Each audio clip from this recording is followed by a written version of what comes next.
companheiros e seguidores do Núcleo Espírita Maria de Nazaré, canal Evangelho e Vida.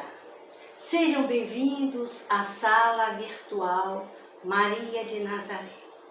É com grande satisfação que neste momento nós vamos chegar para dar início em vossos lares sobre as lições do Mestre Jesus. Vamos pedir neste momento a proteção amorosa dos nossos anjos da guarda, guias protetores, amigos e benfeitores espirituais, que nos permitem mais um momento de reflexão e de iluminação pessoal. Que Deus nos abençoe a todos, abençoando todos os lares aqui representados na noite de hoje. Amigos, como vocês puderam ver, hoje nós vamos convidar a nossa mesa. Quem são esses convidados? Quem são estes espíritos? E é por isso que nós, na noite de hoje, vamos pedir muito a Deus que nos assista, porque a mensagem do Cristo ainda é muito desconhecida. Jesus é o grande e ilustre desconhecido de todos nós, e que nós podemos ver através dos tempos e das épocas e dos milênios. A história do cristianismo vem sendo desvirtuada, muito desvirtuada e equivocada através dos tempos. Então, a visão que nós guardamos do Cristo ainda prescinde de um longo exercício de boa vontade, de determinação e de interesses voltados para a dimensão espiritual do ser, que é Deus em nós. Assim, Jesus veio nos esclarecer a nossa comunhão com Deus e com os homens. Esta é a visão e a missão de um Cristo, e que se fez exemplo para todos nós, a humanidade. Então, que ressaltando esse modelo de convivência e de inter-relação entre os vivos, Jesus nos revela a síntese da sua mensagem, por ele trazido ao mundo, à terra, que está muito bem delineada no Sermão do Monte. Nós aqui já deixamos material bastante para a nossa reflexão. Mas o Cristo de Deus não ficou por aí. Ele vai mais além, socializa a sua visão cósmica do homem e sua relação com o Pai. Então, nesse tripé de absoluta reformulação de todos os modelos superados, Jesus vai compartilhar com os seus multiplicadores, que somos todos nós, filhos de um Pai que não é nosso, ressaltando aí a visão social de que nós somos filhos de Deus, de que nós interagimos no processo de mudança. Então, esse tripé, a nossa relação com Deus, com nós próprios e com os nossos irmãos, está muito bem delineada no Pai Nosso, que deve ser a nossa cartilha de todos os dias, que deve constituir a plataforma da nossa vida. Vejam bem, meus amigos, a nossa relação com Deus, com os homens, nossos irmãos, e com a nossa consciência deve constituir um modus operandi diariamente. Então, o que é que nós podemos visualizar na noite de hoje, antes da gente entrar propriamente dito no assunto? A despeito de toda a simplicidade e clareza do Mestre, nós ainda seguimos negociando favores divinos, erguendo altares e distanciados dessa nossa herança divina, dessa nossa genética divina e espiritual, que todos nós precisamos tomar posse. Enfim, a comunhão, que é o perdão em sua totalidade e a vitória sobre os desafios do mundo, resume uma trajetória, não digo impossível, mas de difícil atualização. eu acredito que tem sido para todos nós. Para mim, para vocês, para aqueles que se dizem melhores e, sobretudo, aqueles que estão esquecidos dessa mensagem do Rei. Então, nesse momento, nós passaremos a refletir e meditar com Jesus, tomando, por exemplo, a multidão dos coxos, dos surdos, dos cegos e dos aleijados. Aí nós ficamos, puxa vida, quem são eles? Aí nós já podemos adiantar, estes homens são espíritos que precisam ser atendidos em suas limitações. Vamos ver quais são estas limitações. Então é preciso que a gente parta do princípio que, se estamos carentes e necessitados ainda neste mundo de vida pessoal, nessa nossa relação, nessa nossa vida profissional e espiritual, é que nós precisamos ser atendidos. Isso é óbvio, né? Está claro. Agora, quando Jesus coloca, e aqui para a nossa maior clareza, essa citação evangélica me toca muito fundo, porque eu estava levando tudo muito ao pé da letra. Quando Jesus disse, vinde benditos de meu Pai, porque tive fome e me deste de comer, tive sede e me deste de beber, estava nu e me vestistes, estava doente e fostes me visitar. Ora, meus amigos, diante de uma proposta, nós estamos aqui diante de uma proposta cristã de beneficência. Essa beneficência aqui é a expressão material da caridade. Nós já conversamos muito aqui sobre isso, mas nós não vamos tratar aqui hoje dessa expressão material. Gostaríamos que vocês nos seguissem, nos ajudassem aí, para que a gente possa refletir juntos, né? Então acontece que os famintos, observemos aqui, após receberem o alimento e se sentirem saciados, eles continuam com fome, gerando o quê? Um círculo vicioso de miséria e de miseráveis. Aí então vocês poderiam dizer, vem a pergunta que não quer calar. Deixar então de dar esmolas? Deixar de distribuir o pão aos que têm fome? Não, de certo que não. Se você pode, tem para dar, dê, doe, ajude, porque este é um momento imediato. Quem tem fome, imediatamente ele precisa de comer, de alimento, não é isso? Mas até aí, a gente parece que nós ainda não entendemos a proposta. Então veja bem, agora a gente pode fazer o segundo questionamento. Estaria Jesus nos instruindo a oficializar a pobreza, a fome e a miséria no mundo? Porque se nós formos levar tudo ao pé da letra, como está lá na citação evangélica, nós podemos também pensar assim. No entanto, nós não encontramos sentido nesta hipótese absurda. Esta mensagem do Mestre precisa ser decodificada no nível não só figurativo, de simbolizado espiritual, sobretudo. Ora, uma vez descartada essa possibilidade, nós precisamos, buscar elementos que comprovem a verdadeira expressão do Código Divino, que é o Código do Cristo. Nós fomos achar lá na codificação kardeciana respostas que são consoladoras, meus amigos. E elas podem responder aos nossos anseios de reforma pessoal, colocando a nossa consciência no patamar de justiça e de responsabilidade. No capítulo referente à felicidade, os Espíritos esclarecedores respondem: verdadeiramente infeliz o homem só é quando não dispõe do necessário à vida terrena, ou seja, o necessário à sua sobrevivência. Aí a gente fica pensando, realmente estes podem ser considerados infelizes, uma vez que a visão da felicidade que nós temos é uma felicidade relativa. Então, passemos mais adiante neste momento de elucidações. Diz mais ainda os espíritos consoladores e esclarecedores. Numa sociedade organizada segundo a lei do Cristo, ninguém deve morrer de fome.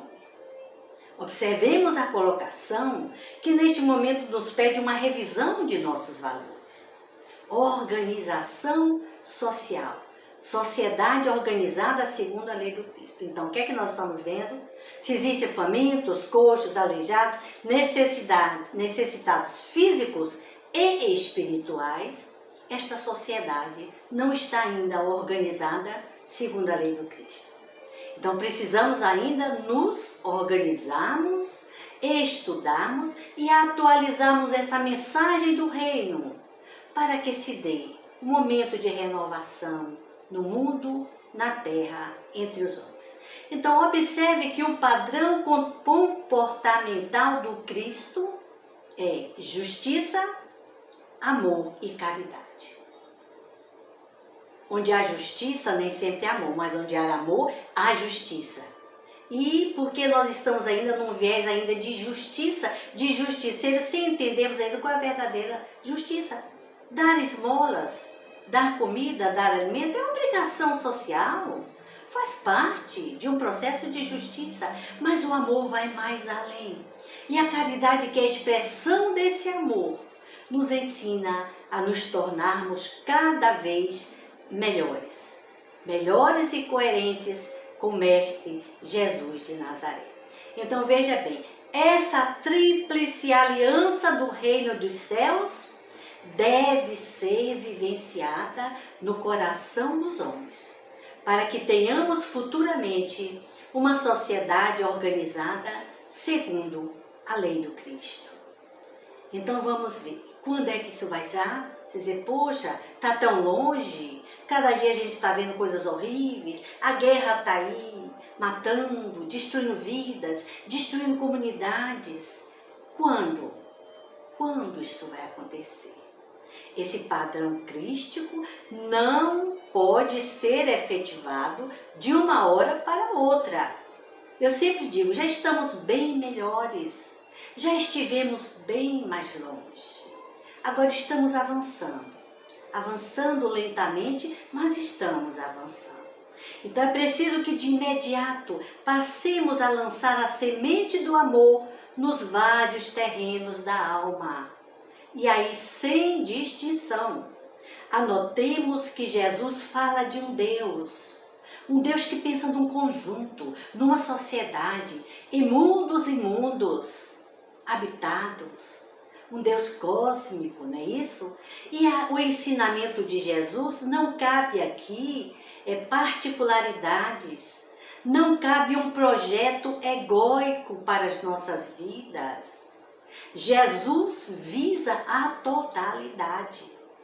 Então, numa sociedade organizada segundo o padrão do Cristo, nós não podemos comportar nem aceitar servicinhos individualistas, projetos egóicos, não é isso? Por isso o Pai é nosso, sem privilégios, é o Pai de todas as criaturas. Então, visando essa totalidade do reino dos céus, na sua democracia cristã, Jesus nos ensina, dando uma visão muito consoladora. Quando eu for levantado no madeiro, palavras do Cristo, atrairei todos a mim. É a totalidade. Então nós vamos ver aqui. Aí vocês poderão dizer, mas e daí? E daí, minha amiga? Você nem chegou ainda no assunto. Chamo ou não chamo os estropiados? Chamo ou não chamo os famintos à minha mesa? O que fazer de imediato e como tratá-los? Ora, meus amigos, esse ponto aqui vem nos ajudar muito. Quando dermos um banquete de Jesus, é nesse ponto do nosso raciocínio cristão que será preciso ir além das aparências. Há em tudo que Jesus nos ensina uma mensagem simbólica, um estilo comparativo que não deixa dúvidas. Se não, vejamos. Olha o que é que Jesus diz. Não convide os teus amigos, os parentes, os vizinhos, pois eles têm com que te retribuir. Perceberam aqui, meus amigos? É tão claro, é tão simples essa. Com isso ele não está dizendo, não convide só os teus parentes, você já convive com eles. Aqueles que dão banquete já estão de barriga cheia, já estão saciados, entre aspas, não é? Mas o que é que a gente para pensar? Nessa análise das nossas relações sociais. Sempre doamos na mesma medida em que recebemos. É justiça? É ensinamento de Jesus? Quando ele diz dá sem olhar a quem? Mas aqui nós vamos ver que banquetes que nós oferecemos para aqueles que comem todos os dias. Vamos ver o simbolizado espiritual? Para quê? Para que a gente está retribuindo tudo isso? Né? Para sermos recompensados. Eu chamo fulaninho porque fulaninho, por sua vez, vai me chamar também. Eu levo um presentinho porque o aniversário dele fica chato, né? Eu chegar assim sem nenhum presente. Que coisa! Esta pessoa me dá tantas coisas e eu preciso retribuir. E o que é mais complicado é que nós estamos realizando estas coisas para fidelizarmos a clientela, que não é uma clientela séria. Enquanto tudo estiver bom, enquanto tiver banquetes e banquetes, nós estamos tendo sorrisos de alegria, né? Continências, respeito, entre, digamos assim, nas aparências. Porque na hora da necessidade é que nós vamos ver quem são os nossos verdadeiros amigos, filhos de Deus. Quando nós estivermos estropiados na dor, no sofrimento, coxos, aleijados, sem equilíbrio, nas dificuldades espirituais que vão refletir naturalmente na nossa vivência social, na nossa fartura, na nossa vida material. Nós já vimos tanto isso aí. Mas Jesus não pediu tanto. Jesus não pediu tanto. Só que comungássemos da nossa riqueza, os nossos dons com aqueles que precisam daquilo que somos e não do que temos. Prestaram bem atenção? Eu vou repetir, não é? Vamos repetir para que a gente passe a guardar. Para comungarmos, olha, é um processo de comunhão, comunhão com Deus, comunhão com os nossos irmãos. Na partilha, veja bem, dos dons, que é aquilo que nós somos como pessoas, com os espíritos, os conhecimentos que temos, a nossa amabilidade, a nossa alegria, as nossas verdades, não é isso? A nossa amizade, e não do que temos. Porque o que temos, meus amigos, vai passar. O que temos vai se acabar, porque quando nós sairmos daqui, nós não vamos levar nada. Nada, nadico de nada. Só vamos carregar a nossa bagagem espiritual. Então, vamos entender aqui para que a gente possa viver melhor. Sendo e não tendo. Doando-se e não só doando coisas.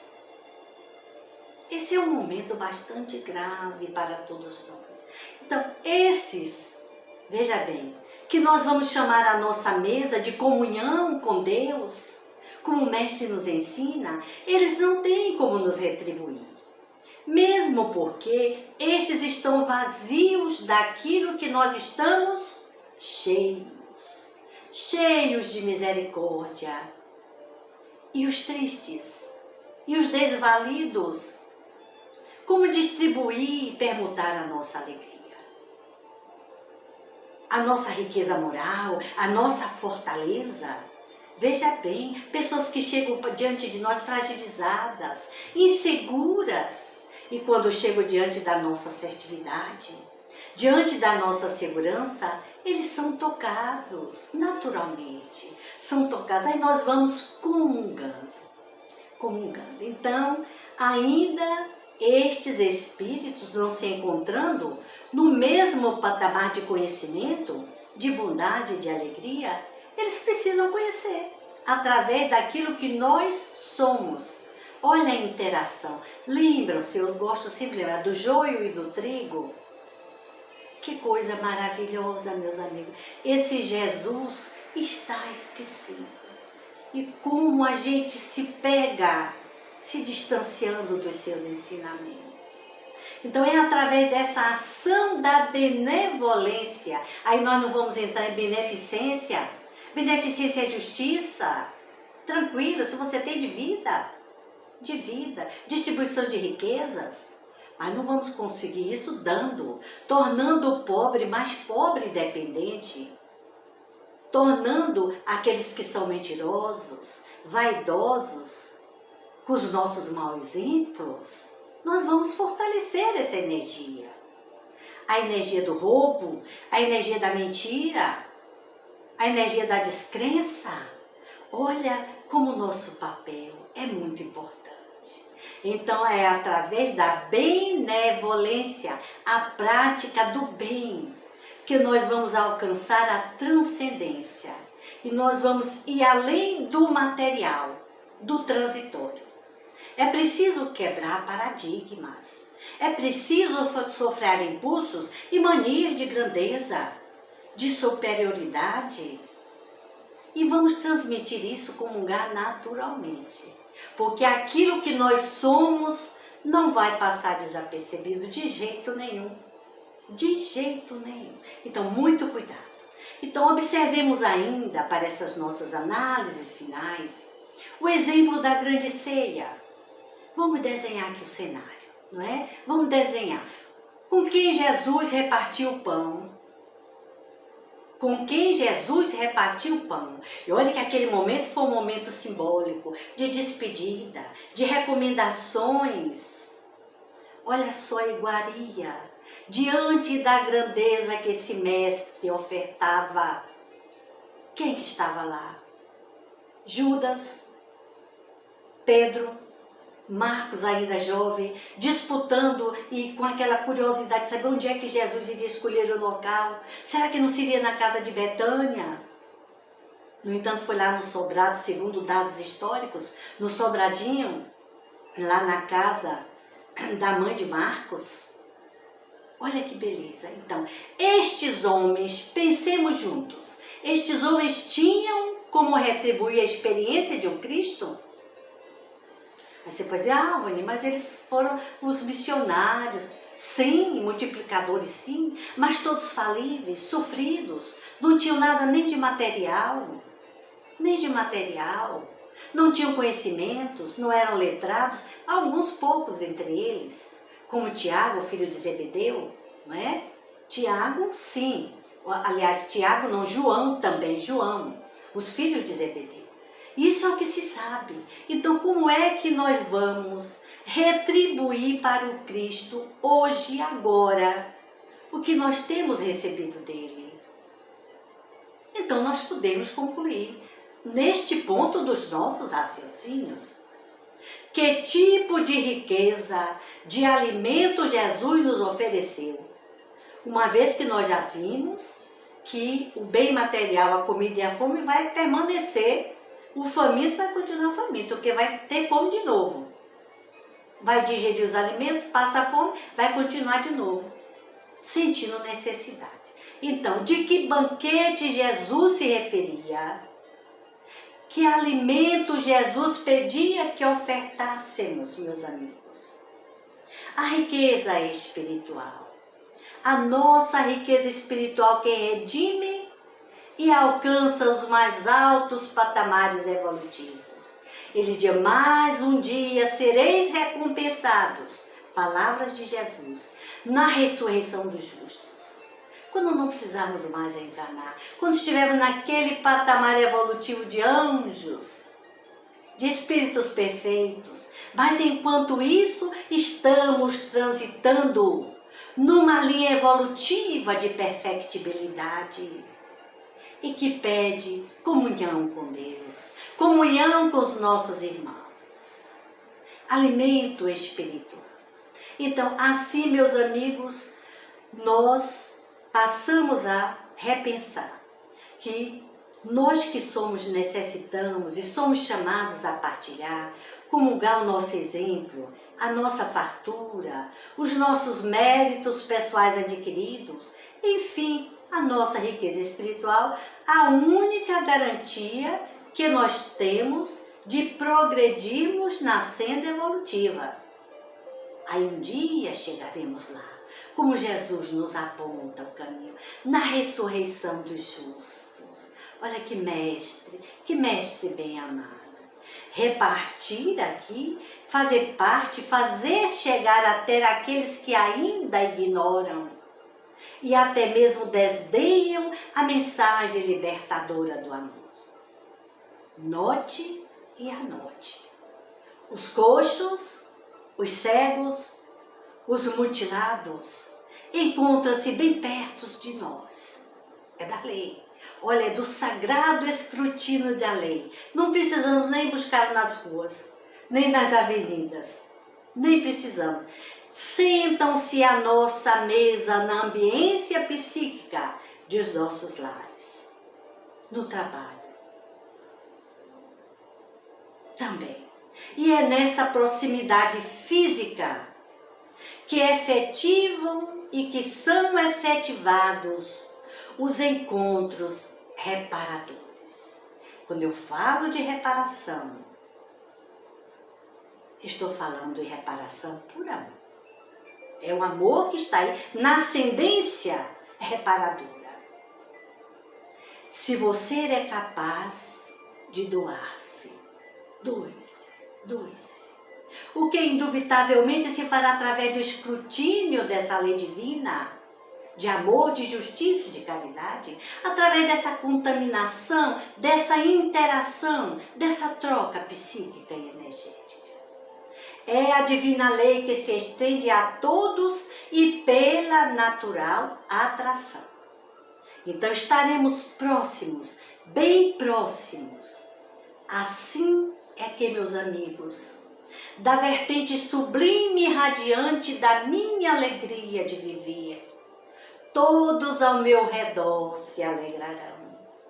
Assim também, através da minha tolerância, irei atraindo e distribuindo sem cessar mais tolerância, mais compaixão.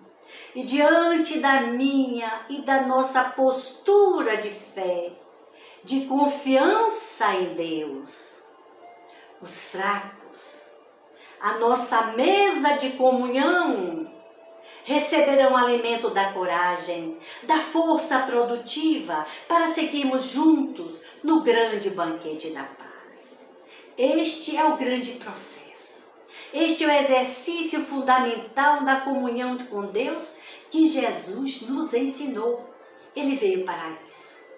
Jesus nos ensina a construir essa comunhão com Deus e, consequentemente, com os nossos irmãos. O nosso próximo e, na ordem das prioridades, o próximo mais próximo. Mas, um dia, chegaremos lá. Pode não ser agora de imediato, num passe de mágica, mas precisamos seguir adiante. Jesus é o caminho.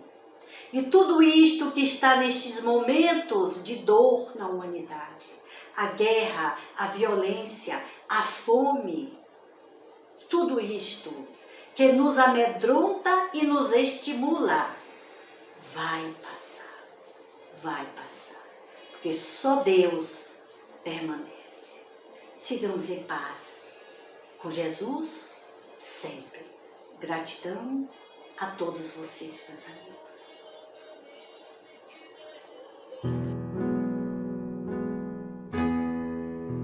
Todas as coisas na terra passam. Os dias de dificuldades passarão. Passarão também os dias de amargura, solidão, as dores e as lágrimas passarão. As frustrações que um dia nos fez chorar passarão. As saudades do ser querido que está longe passará. Dias de tristeza, dias de felicidade, são lições necessárias que na terra passam, deixando no espírito imortal as experiências acumuladas.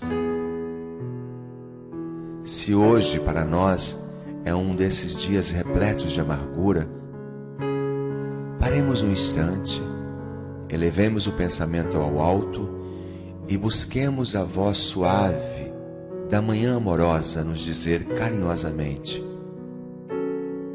isso também passará. E guardemos a certeza, pelas próprias dificuldades já superadas, que não há mal que dure para sempre.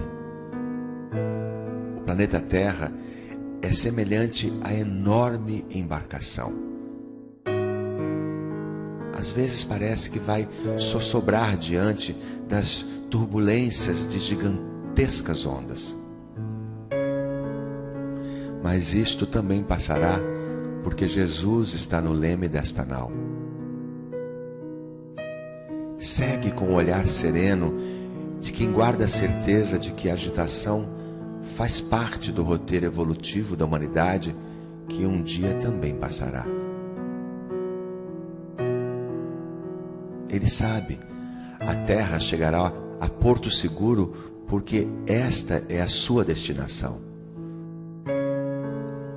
Assim, façamos a nossa parte o melhor que pudermos, sem esmorecimento, e confiemos em Deus, aproveitando cada segundo, cada minuto, que por certo também passará. Tudo passa, exceto Deus. Deus é o suficiente.